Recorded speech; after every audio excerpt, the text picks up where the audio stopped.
أيها الإخوة الله يجازيكم بالخير تزاحموا بارك الله فيكم من الأماكن الرفائقة حفظكم الله. Avancez s'il vous plaît pour remplir les vides.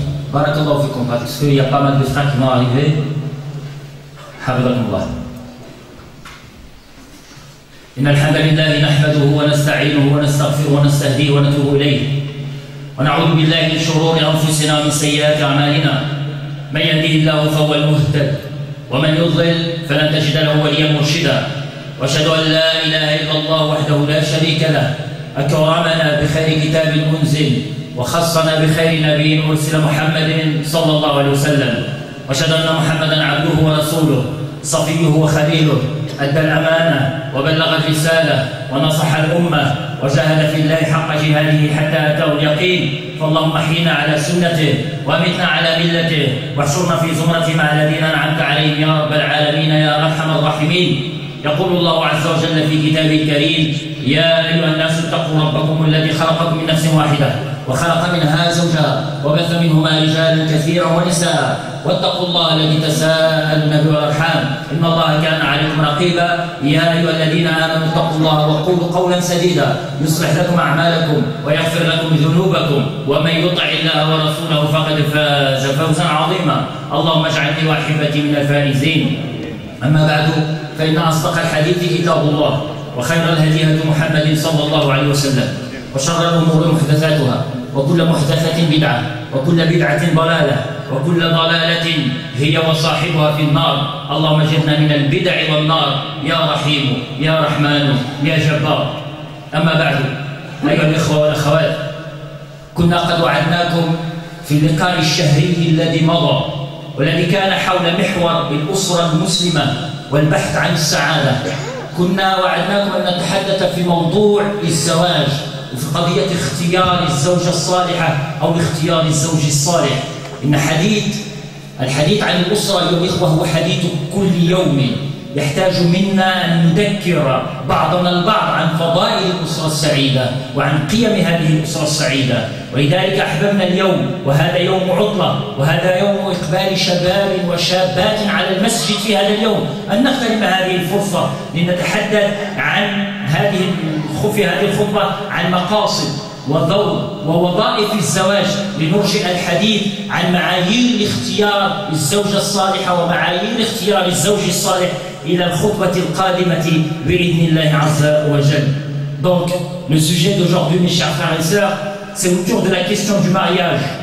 Et parce qu'on vous a promis, quand on a organisé la troisième rencontre, on vous a promis de parler de la question du mariage. C'était autour du thème la famille musulmane à la recherche de son bonheur. Et la question du mariage, de la famille, c'est la question de tous les jours. C'est la question de tous les jours, ça veut dire qu'il faut faire ce rappel. Et on a profité de cette occasion parce que aujourd'hui, c'est un jour où les jeunes et les jeunes viennent ici à la mosquée. Donc il faut profiter de cette occasion pour parler un petit peu aujourd'hui de quelques notions des objectifs et le rôle de mariage. Et pour rappeler, on va reporter de parler le choix, comment choisir son conjoint, Inch'Allah, pour le prochain vendredi, Inch'Allah Ta'ala. Et je profite pour cette occasion pour remercier tous les frères et toutes les sœurs qui ont contribué à la réussite de la rencontre. C'était vraiment réussi la rencontre dernière et il y avait eu cette ambiance fraternelle. Donc il y a eu un encadrement même de la question de valeur, de principe autour de la question de la famille. Et en même temps, ce qu'on a constaté, c'est cette ambiance fraternelle. Inch'Allah Ta'ala, on vous donne un rendez-vous pour le mois de mai, Inch'Allah, pour une autre rencontre et autour d'un autre thème. أيها الإخوة إن موضوع الزواج لعل من مقاصده أن الزواج هو استجابة طبيعية فهو سنة كونية وسنة تشريعية. La première des choses à rappeler, à savoir, c'est la question que le mariage, c'est une loi établie par Allah Azza wa Jal, c'est une loi divine, c'est une loi universelle, c'est une loi de la nature. لأن الله عز وجل اقتضت حكمته أن الله عز وجل جعل صفة الوحدانية من اختصاص الذات الإلهية وأن الأغيار غير الله عز وجل خاضعون لقضية الزوجية فكل مخلوقات غير الله عز وجل أغيار فهي تحتاج إلى غيرها في وظيفتها. Donc il faut savoir que cette question qui est naturelle que la question que tu as besoin de ton complémentaire, toute créature a besoin de son complémentaire. Sauf Allah Azza wa Jal, il est l'unique. Les caractères, les attributs d'Allah Azza wa Jal, huwa al-wahid, l'unique, le seul. Il n'a pas besoin d'autrui, mais les autres, ils ont besoin des complémentaires. وهذه أيها الإخوة جعلها الله عز وجل مؤسسة في قوله ومؤكدة في قوله تعالى ومن كل شيء خلقنا زوجين لعلكم تذكرون. Et Allah dit à propos de cette vérité dans le Coran et de toutes choses, nous avons créé deux éléments de couple. Peut-être vous rappellerez-vous. والله عز وجل في القرآن الكريم يقول سبحان الذي خلق الأزواج كلها مما تنبت الأرض ومن أنفسهم ومما لا يعلمون. Et Allah dit à propos de cette vérité aussi, la louange à celui qui a créé de même tout, les couples de ce que la terre fait pousser et de ce qu'ils ne savent pas. يعني القانون أيها الإخوة الذي يتحدث الله عز وجل عنه هو أن في قانون الطبيعة، في قانون الفيزياء، في قانون النبات، في قانون الحيوانات، هذه المخلوقات تحتاج إلى سالب وموجب. في عالم الكهرباء، في عالم الكهرباء يعني لابد من سالب ومن موجب. في عالم الحيوانات لابد من سالب ومن موجب. في عالم الطبيعة، في عالم الذرة، في النواة، لابد أن تحتاج إلى جانب إيجابي وفيه جانب الإيجابي والسلبي لهذه للتكامل ولأداء الوظيفة. للحصول على الكهرباء لابد من تلاقح الإيجابي مع السلبي. هذه طبيعة فيزيائية، يعني قانون فيزيائي، قانون طبيعي، قانون نباتي. في النباتات كذلك للتلاقح، فالتلاقح في عالم النباتات خاضع لهذا القانون. Donc il faut savoir que les principes de la nature, les principes de la physique, les principes de la créature, elle est basée sur quoi? Ce principe il est basé sur quoi? Sur la fusion entre le pôle négatif et le pôle positif. C'est-à-dire le fonctionnement de l'électricité, elle est basée sur le fonctionnement, est basé sur ça, cette notion, cette règle. Donc il faut une fusion, un contact entre le plus et le moins, la femelle et le mâle. C'est-à-dire c'est une loi de la nature établie par Allah Azza wa Jalla. ومن خلال هذا القانون فالله عز وجل جعل الرجل له حاجة عند المرأة وجعل للمرأة حاجة عند الرجل. Donc après cette loi, Allah Azza wa Jalla a uni l'homme et la femme dans une sublime tradition propre aux êtres humains, à savoir le mariage. Et Allah Azza wa Jalla a placé en l'homme son besoin de la femme et en la femme son besoin de l'homme. L'un et l'autre sont guidés par un besoin plus exigeant de la faim et de la soif. يعني الإنسان يحتاج إلى الرجل، يحتاج إلى المرأة، والمرأة تحتاج إلى الرجل أكثر من احتياجهما إلى الطعام والشراب. هذه الوظيفة الأولى.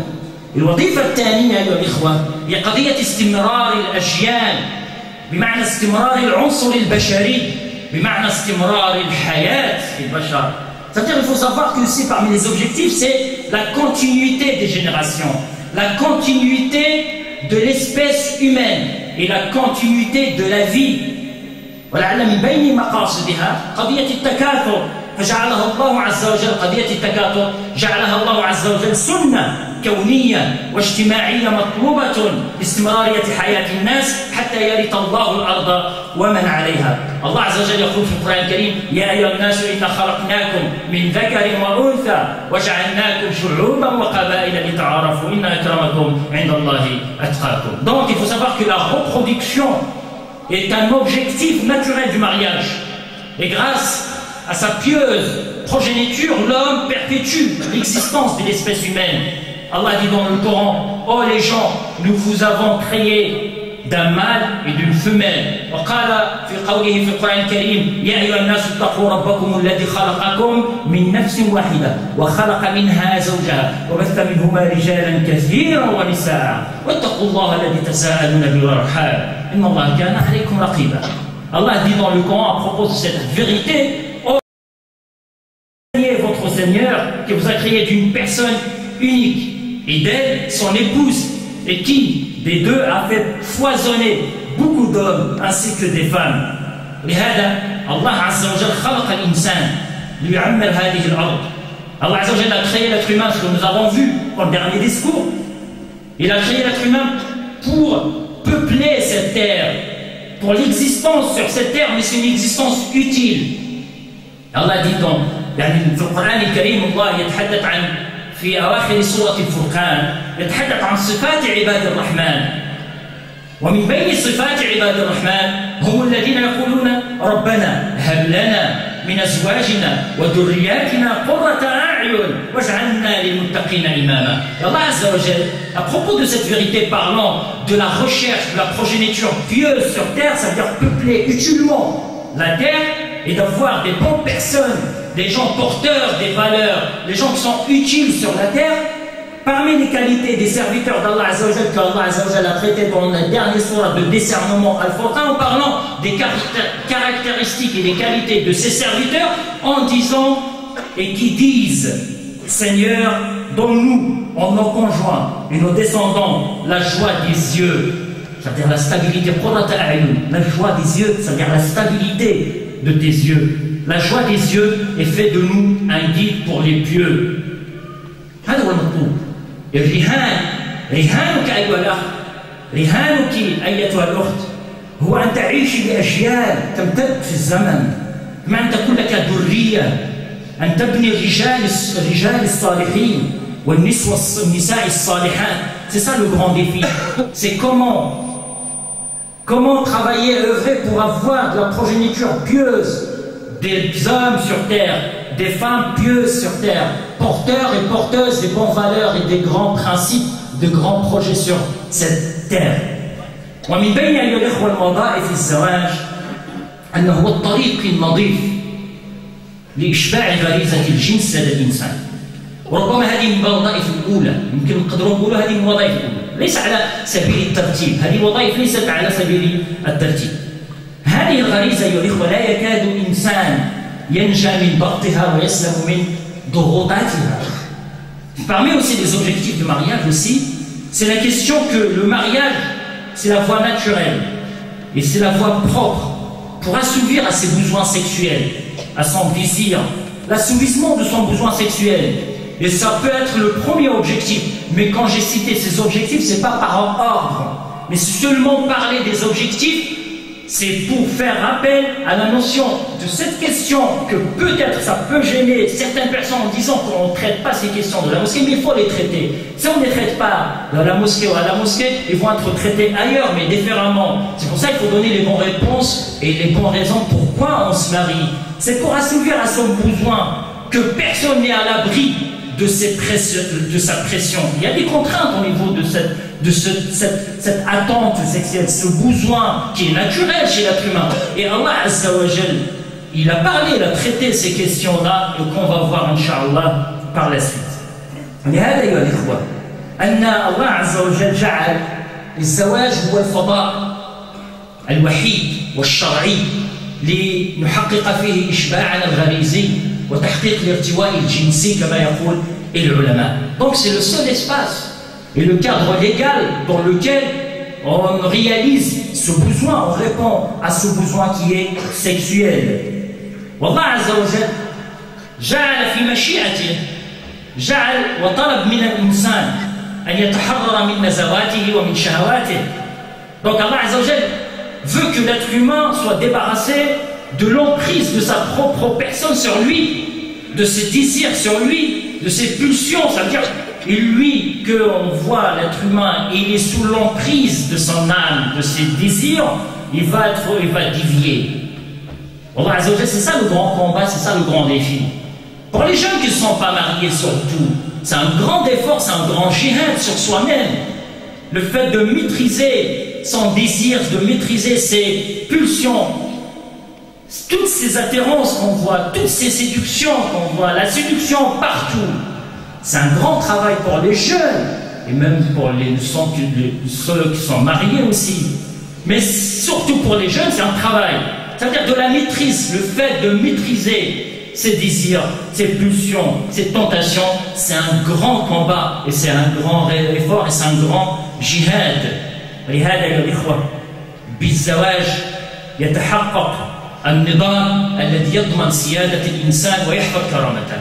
Donc le mariage épargne l'être humain de la séduction et aide à préserver sa chasteté et offre un moyen de satisfaire son désir sexuel et donne la possibilité d'avoir son propre pouvoir par lui-même. ولهذا قال النبي صلى الله عليه وسلم فإنه في حديث الشباب فإنه أغض للبصر وأحسن للفرج. Et c'est pour cette raison on trouve que le prophète صلى الله عليه وسلم disait il permet à propos du mariage il permet de rabattre le regard et de préserver sa chasteté. وهو ما يدعونا إلى الحديث عن نقطة أخرى وهي قضية التمتع في الحياة الزوجية. يعني قضية الإعفاف فالزواج ليس فقط للإعفاف وليس فقط للتكاثر وإنما قضية فيها استمتاع جنسي وهذه لا استحياء فيها ولا حياء فيها. Donc ça mène cette question-là de la chasteté, de l'assouvissement de son désir sexuel, ça nous mène vers une autre question qui est la réjouissance sexuelle, qui est demandée, qui est un objectif en lui-même. En elle-même, cette réjouissance, c'est un objectif. ويقول ابن قيم الجوزية يعني في قضية الاستمتاع هذا الحق وهذا المقصد هو الذي يبقى لأهل الجنة فقط. C'est cet objectif qui va rester dans l'au-delà, dans le paradis. C'est le seul objectif qui va rester, c'est l'istimta'. L'istimta', la réjouissance sexuelle, ça veut dire tu ne vas pas chercher dans le paradis d'avoir des enfants. Ou d'avoir le confort de ta femme, c'est pour les défis de la vie ici. Le seul objectif qui va rester parmi ces objectifs, c'est la question de la réjouissance sexuelle. Donc c'est pour ça, c'est pas honte de parler de ça, parce que le Coran, il a parlé de cette question. والنبي صلى الله عليه وسلم يعني القرآن واضح في قضية رمضان أحل لكم في قوله أحل لكم ليلة الصيام الرفث إلى نسائكم. Ça veut dire que Allah Azza wa Jalla a parlé de cette question à l'istimta' et le jinsi fi Ramadan parce que les gens à l'époque, les compagnons de prophète sallallahu alayhi wa sallam, ils interdisaient le rapport sexuel pendant le mois de Ramadan. Ils pensaient que c'est interdit même la nuit. Alors que le Coran, il leur a donné la possibilité, clairement et nettement, avec cette clarté. Il était clair, Allah Azza wa Jalla, sur cette question. Il leur a dit, vous avez le droit d'avoir un rapport sexuel. Il a parlé. Et même le prophète sallallahu alayhi wa sallam, il parlait clairement sur cette question en disant, et dans le rapport sexuel que tu as avec ta femme, ou l'inverse, c'est que dans ça il y a une adoration, il y a une aumône. النبي صلى الله عليه وسلم لم يكن يتحرج في الحديث عن ظاهرة الاستمتاع الجنسي ولهذا أنا أدعوكم إلى قراءة كتب في الموضوع تتحدث أننا لا نحتاج إلى دروس من غيرنا وإنما في كتب الشريعة ما يغنينا عن الحديث عن قضية الممارسة وقضية الرغبة الجنسية والاستمتاع الجنسي. اقرأوا كتاب عبد الحليم أبو شقة في موسوعته تحرير المرأة في عصر الرسالة في الجزء المجلد السادس وهو مجلد يتحدث عن العلاقة الزوجية وعلاقة المعاشرة الجنسية. Bon, il y a un livre qui est très intéressant à propos de cette question. Je vais vous citer quelques livres. C'est quand dans le dernier tome de l'encyclopédie de la femme en islam de Abd al-Halim Abou Shouqa, il y a dans le dernier volume, il parle de ce rapport sexuel, comment encadrer ce rapport entre l'homme et la femme.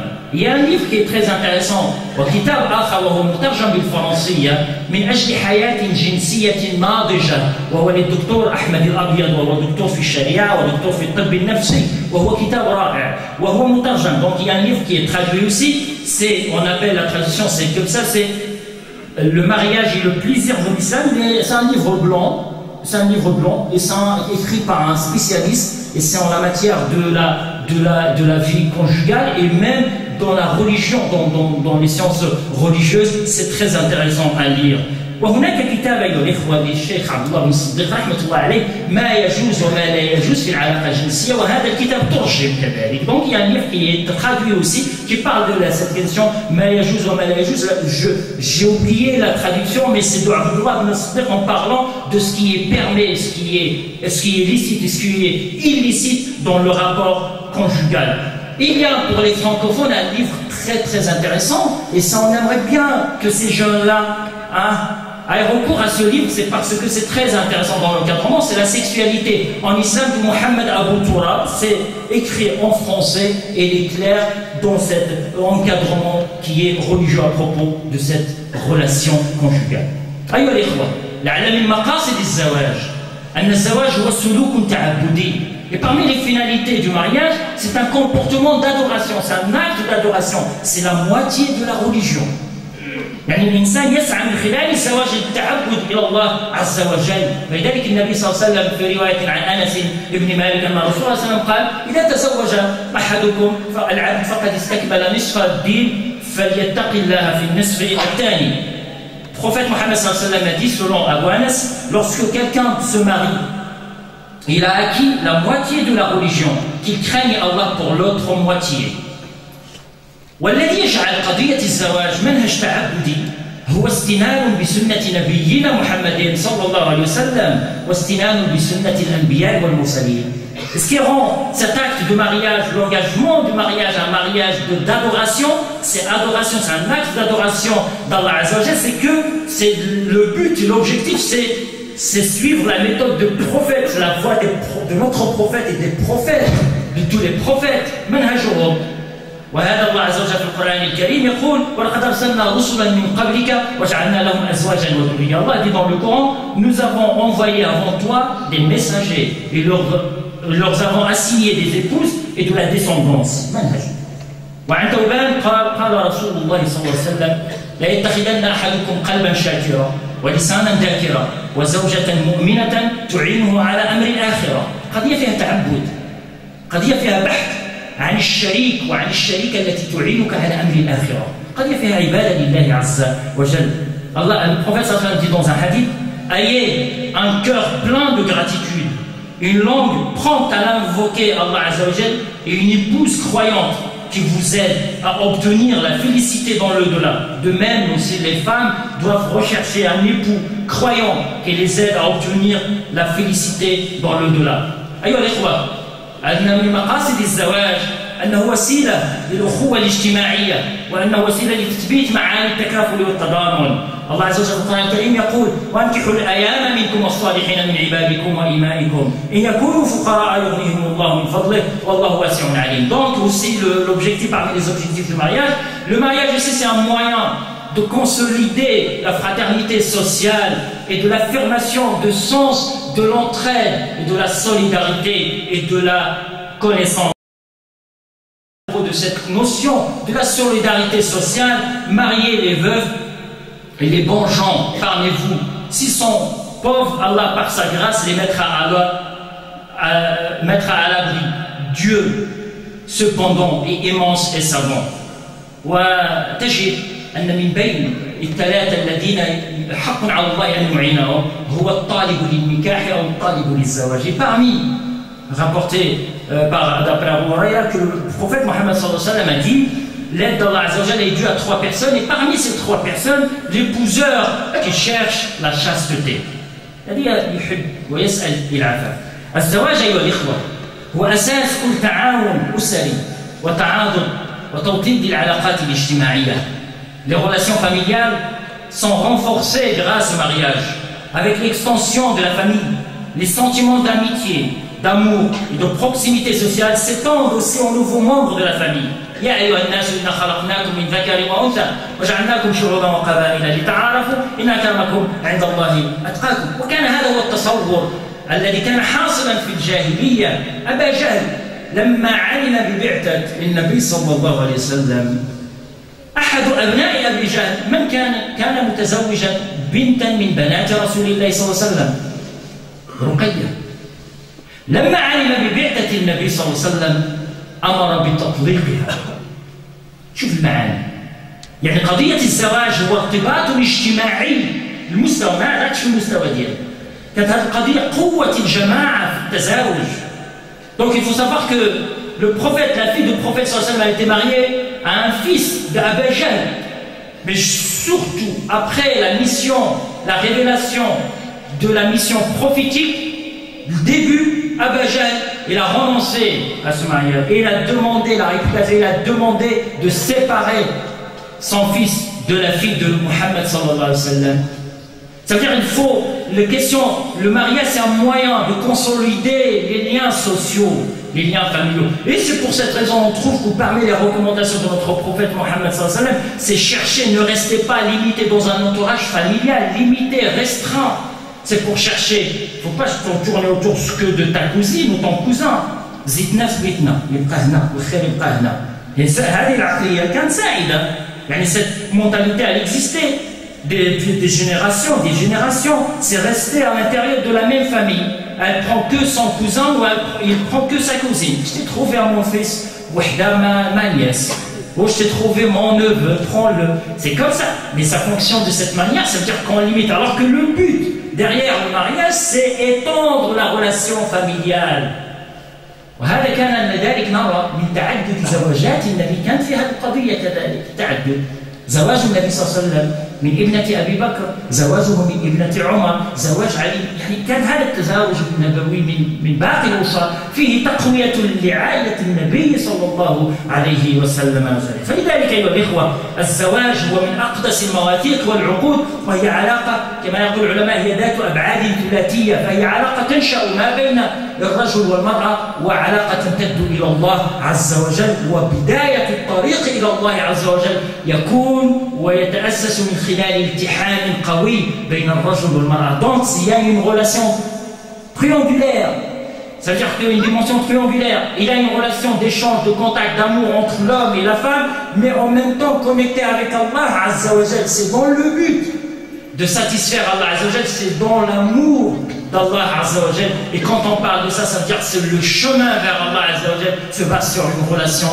qui est solide. أيها الإخوة، لعل من مقاصد الزواج ومقاصدها كثيرة وعظيمة، من مقاصدها هو الرحمة والتساكن. لا يمكن للحياة الإنسانية أن تستمر دون أن تتوفر لها الشروط النفسية لتحقيق ذلك. ومن آياته أن خلق لكم من أنفسكم أزواجا لتسكنوا إليها وجعل بينكم مودة ورحمة إن في ذلك لآيات لقوم يتفكرون. يعني parmi les objectifs du mariage aussi, c'est la question de la miséricorde qu'on trouve dans le mariage, de la clémence, de la bonté, de la tranquillité, de la stabilité. Ça veut dire que la société humaine, elle ne peut pas avancer s'il y a une déstabilité.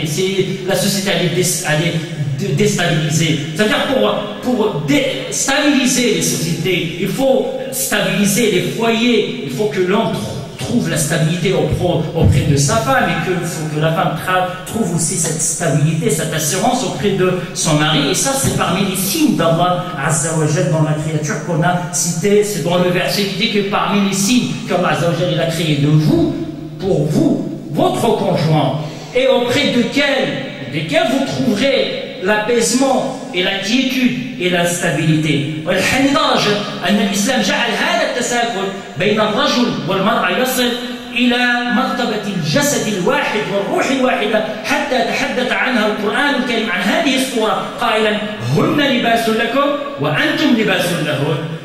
Jusqu'à parler de cette fusion, jusqu'à parler de fusionner entre l'homme et sa femme, entre la femme et son mari, jusqu'à s'arriver à un seul corps, une seule âme. En parlant de cette image, Allah Azza wa Jal, il a donné comme exemple, c'est que l'homme pour sa femme c'est comme un habit, et la femme pour son mari c'est comme un habit, et l'habit et le corps c'est la même chose, c'est protéger un seul cœur et un seul corps, et c'est ça cette fusion qu'il faut rechercher à travers le mariage.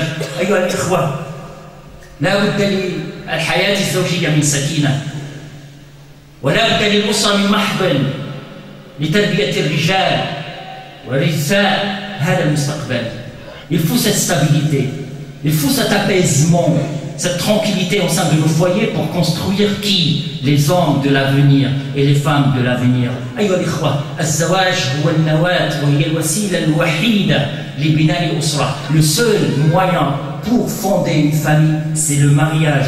فتتأسس علاقات الأبوة والبنوة، فتتأسس علاقات العمومة وعلاقات الخؤولة من أخوال ومن أعمام، تتأسس وتنتقل هذا التأسيس إلى فضاءات أخرى من العائلات. Donc parmi aussi les objectifs du mariage, c'est cette fondation, la fondation de cette famille qui grandit petit à petit. On commence par la relation paternelle ou parentale et même la filiale, de la transcendance, parlons de la progéniture, parlons de la filiation maternelle, la filiation de parenté, c'est parlons des oncles, parlons paternels et maternels, et ça grandit petit à petit. أيها الإخوة، Allah Azza wa Jal جعل الزواج وسيلة من وسائل تحمل المسؤولية.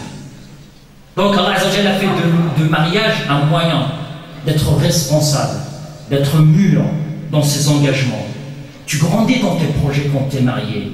Avant, tu minimisais les défis. C'est facile pour toi, et surtout pour les jeunes. C'est pour cette raison. Le mariage, c'est une école dans laquelle tu vas apprendre, ça veut dire quoi être responsable. Ça veut dire quoi être sage. Ça veut dire quoi être mûr. ولهذا تجد كلكم راع وكلكم مسؤول عن رعيته فالرجل راع في بيته والمرأة راعية في بيتها. C'est-à-dire c'est ça la notion de la responsabilité. Le berger de la famille, ça veut dire le gardien de la famille, et la femme elle est la gardienne de la famille. Avant, tranquille, pas de fardeau, pas d'attitude. On ne me casse pas la tête, je suis libre, je fais ce que je veux. Mais quand tu es dans une famille, même le travail, tu t'accroches à ton travail, tu ne veux pas le perdre parce qu'il faut garantir la vie de tous tes enfants. قبل الزواج معليش بحال اللي في ليب رميه في الماء مشى يتنقل يسبرومين tout le temps pas de limite. Mais عند الزواج المسؤولية تزيد وحجم المشاريع يكبر. C'est-à-dire même dans tes projets, tu es grand dans tes projets et dans tes engagements. نسأل الله أقول قولي هذا وأستغفر الله لي ولكم فادعوه يستجب لكم بارك الله فيكم.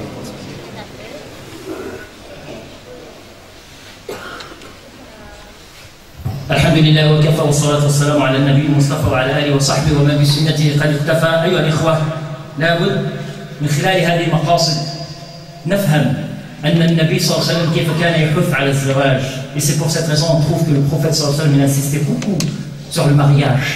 Mariez-vous, surtout pour les jeunes, s'adressant aux jeunes. Mariez-vous, c'était ça la recommandation de notre prophète Mohammed sallallahu alayhi wa sallam. ولذلك الشريعة تريد لكل شاب مسلم أن يكون له زوجة وتريد لكل شابة مسلمة أن يكون لها زوج صالح بإذن الله عز وجل. Donc la religion veut que chaque jeune homme se marie et que chaque jeune femme se marie aussi. Et le mariage apporte non seulement la vertu. يعني القضية أن الزواج لما كنت نتكلموا عن العفة والإحصان لا يرتبط بهذه القضية قضية الفضيلة فقط، وإنما الزواج أيها الإخوة فيه السعادة كذلك. في سعادتك في الزواج سعادته. C'est même le mariage aussi apporte le bonheur procuré par la bonne entente et le soutien mutuel, ainsi que les enfants. Ton bonheur, c'est-à-dire que chercher ce bonheur par le biais de mariage. لهذا تجد أن الرجل أيها الإخوة هو حصن أمين عامر بالمودة والرحمة تسكن إليه زوجته. L'homme apporte à la femme sa force et son soutien et l'entoure d'affection et de tendresse. والمرأة زوجة ضليلة عامرة بظل عامرة بالمودة والرحمة يسكن إليها زوجها. Et la femme apporte à l'homme le bien-être et la quiétude et l'entoure d'affection et de tendresse. الرجل أيها الإخوة مع زوجته الصالحة كادح في الحياة لكنه مع الكدح جلد صبور ناعم البال. Avec une épouse, l'homme avec une épouse vertueuse affronte la vie avec une ardeur tempérée de la patience et de sérénité. La femme mariée à un homme vertueux est un jardin fertile donnant une plaine florisante. وعظمة الرجل تبرز في صحبة امرأة صالحة فيكون ناجحا في مهنته موفقا في إنهاض همته. L'homme acquiert cette force.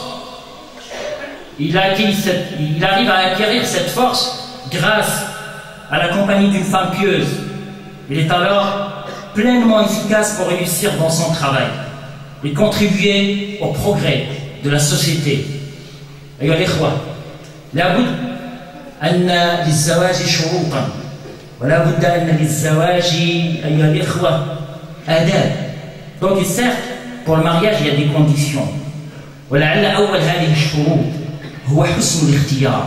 فحسن الاختيار من حسن الاستقرار من حسن الاختيار. La stabilité du foyer, ça passe par le bon choix. Ce qu'on va traiter, Inch'Allah Ta'ala, pour le prochain discours bi'idnillah. Allahumma ya Rabb, laka alhamdu hatta tarda, laka alhamdu idha radit, laka alhamdu ba'da rida, laka alhamdu min as-samawati wal ardi wa min ma baynahuma. اللهم يا رب هب لنا من أزواجنا وذرياتنا قرة أعين. يا رب اصلح أبناءنا وبناتنا. اللهم يا رب اصلح أزواجنا. اللهم بارك لنا في أزواجنا. اللهم يا رب زوج عزابنا. اللهم يا رب زوج عزابنا. اللهم يا رب اغن فقراءه. يا رب اشف مرضى المسلمين. يا رب اغن فقراءه. يا رب ارحم آباءنا ومن له الحق علينا برحمتك يا أرحم الراحمين يا رب العالمين. اللهم كن لإخواننا معينا وظهيرا ووليا ونصيرا. إن الله يأمر بالعدل والإحسان وإيتاء ذي القربى وينهى عن الفحشاء والمنكر والبغي يعظكم لعلكم تذكرون. أيها الإخوة، فيه إخبار أن بعد صلاة الجمعة للأخوات، donc juste une information après Salat al-Jumu'ah, il va y avoir une intervention d'une sœur qui est parmi nous aujourd'hui. C'est pour les sœurs, c'est autour de la question la vie conjugale, c'est le bonheur. Donc ça, c'est une sensibilité. Tout le monde va se mobiliser pour cette question, comment réussir dans nos foyers, Inch'Allah Ta'ala. Ça va être assuré par notre frère, notre sœur Benouna, c'est pour les sœurs en haut. Donc restez, pour les sœurs, restez avec cette sœur. Elle va vous parler de la vie conjugale, donc comment acquérir le bonheur dans notre vie de couple. Et demain, après Salat al-Dhuhr, c'est avec la même sœur, elle va vous parler de l'éducation, les erreurs à éviter quand on parle de l'éducation de nos enfants. Barakallahu fikum wa aqimis salat.